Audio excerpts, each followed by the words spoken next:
You know, we live in a world that praises speed, youth, ambition, and noise. But at your age, you now carry a treasure that many people still chasing youth haven't found yet. Inner peace. You walk through enough storms to know that most things that once seemed so important really weren't. You watch seasons change. People come and go. Bodies change. Relationships evolve. And yet here you are, still standing, still smiling, sometimes through tears, still rising each morning with a heart that wants to love and be loved. That strength, that calm, that perspective, that's not weakness. That's not being behind. That's spiritual richness. And no matter how the world sees aging, you must know this. Aging is not a decline. Aging is a return to yourself, a return to truth, to meaning, to simplicity. When you were younger, you chased things, success, approval, money, perfection. But now, you no longer need to run. You finally have the wisdom to realize that everything you ever needed was already within you. So if you find yourself slowing down physically, don't be discouraged. You are not falling behind. You are arriving at a life where your value isn't measured by what you can produce, but simply by who you are. And who you are right now is enough. Your very presence is a blessing to others. Your calmness brings comfort to people younger than you. Your laughter is medicine. Your silence even is sacred because it holds generations of experience. You've been through wars, some outside, many inside. You've carried pain quietly. You've smiled while your heart ached. You've held others while you needed holding. That makes you not just strong. It makes you holy in a way the world rarely understands. And this is your time now. Your time to be gentle with yourself, to speak to your own soul kindly, to forgive yourself for past mistakes, to thank yourself for the courage it took to survive all you did, to care for your body like it's the most loyal friend you've ever had. Because it is. It's also your time to redefine freedom. When you were younger, freedom looked like choice. Now, freedom looks like letting go of the need to be understood by everyone, letting go of regrets, letting go of pressure to be useful by society standards. Now, your usefulness comes from your stillness, your listening, your wisdom, and most of all, your being. The world doesn't celebrate this kind of value enough, but I do, and there are so many others who see it too, who feel peace in your presence, who feel seen in your kindness, who feel hope in your words. You are not less because your hair is white or your hands are slower. You are more because your soul has ripened into something magnificent. So take pride in your years. Don't apologize for them. Don't wish them away. They are proof you have lived, that you have endured, that you have wisdom that can only be earned through time. You are not past your prime. Your prime has just changed forms. It has become quieter, deeper, more spiritual. That is something no one can take from you. And yes, it's okay to mourn the things you've lost, the people who've left, the dreams that didn't come true. You are allowed to feel sad sometimes. You are allowed to miss the version of yourself that danced all night or chased big goals. But don't stay in that sadness. Use it as a doorway to appreciation. You are still here. And while you're here, there is still life to be lived, laughter to be shared, comfort to be offered, beauty to be seen. This is your harvest season, the season where you gather all that life has taught you, the wisdom, the resilience, the compassion, and you use it to nourish yourself and others. Maybe not by doing big things, but by doing small things with great presence. A soft word, a shared story, a deep breath, a moment of gratitude. These are your gifts now. And don't let anyone tell you that the stage of life is just waiting for the end. That's not true. This can be the most sacred, spiritually powerful, emotionally rich part of your life. Because now you have nothing left to lose, only life left to savor. Laugh when you want, cry when you must, sit in silence without guilt, make art, plant flowers, listen to music that makes your soul dance, call someone you love, hug longer, speak slower, and most importantly, love yourself more deeply than ever before. Because loving yourself at this age is a revolutionary act. It tells the world, I am not done. It tells your body, thank you for staying with me. It tells your younger self, you made it through.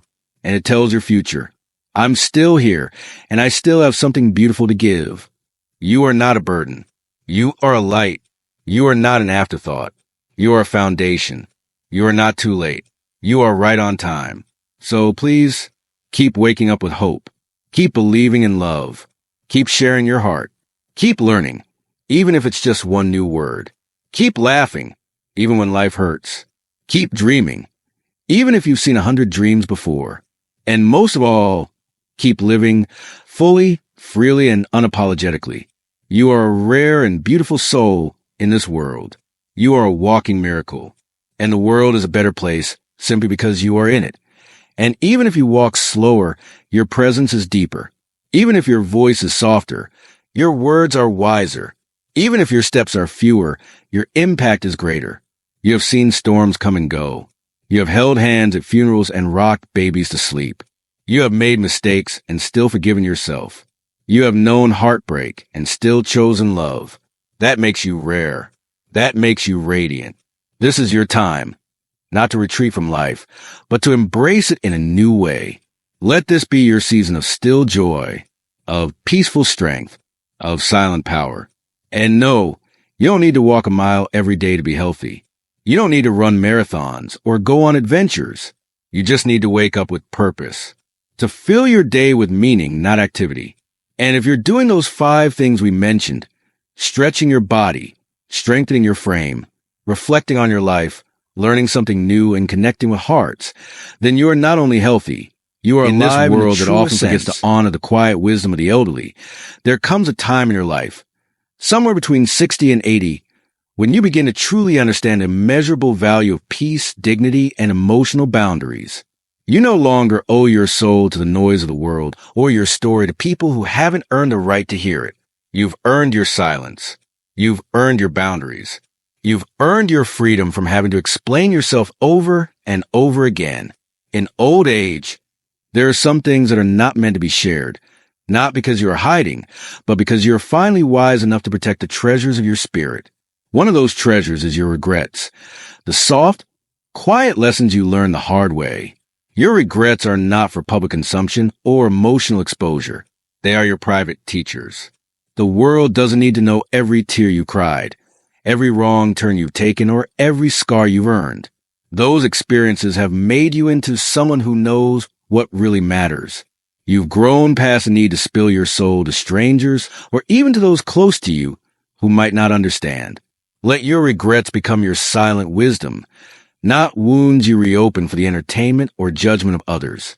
And then there is your spiritual connection, that deeply personal and sacred relationship you hold with something greater than yourself. Whether you call it God, the universe, the divine, or simply your inner voice, that bond is not up for public discussion. It's not something to debate, justify, or prove. It's a quiet flame inside your chest that keeps you warm even on lonely days. It's in the way you look at the sky in silence or whisper gratitude into your pillow at night. This is your temple, invisible to others, but known to you. Keep it private. Keep it precious. Don't share that sacred peace with people who thrive on drama, who bring chaos wherever they go, who drain your energy with their opinions, arguments, or gossip. You have outgrown that noise. You don't need to raise your voice or defend your peace anymore. Your calm presence speaks louder than their shouting ever could. Not every phone call deserves your answer. Not every question deserves your response. Not every invitation deserves your time.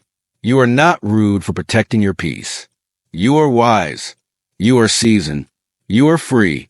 And when it comes to dreams, yes, even now, even in your 60s, 70s, or 80s, you may still hold dreams quietly blooming in your heart.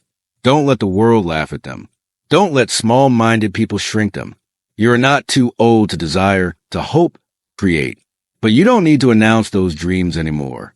Let them grow quietly. Let them be for you, and only you, until you are ready to share them, if ever, because some things become more beautiful when nurtured in private. And then there is your emotional and material wealth.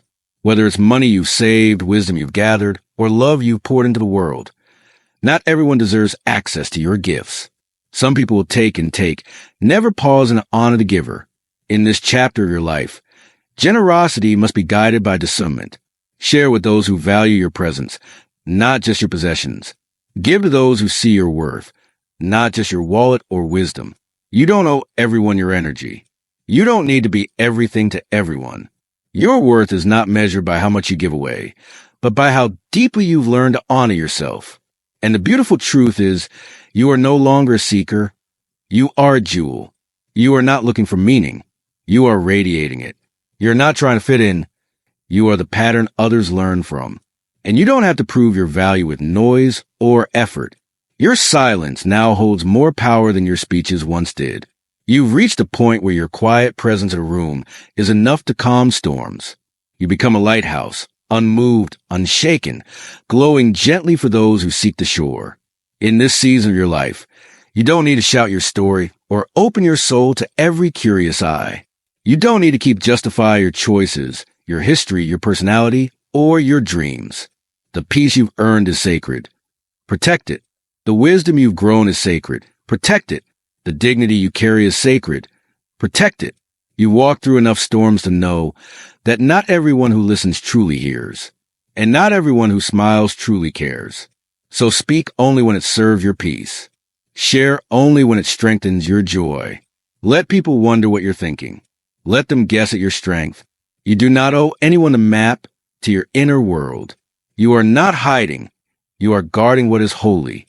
Because by now you realize that what you share can be misunderstood, misused, or thrown back at you.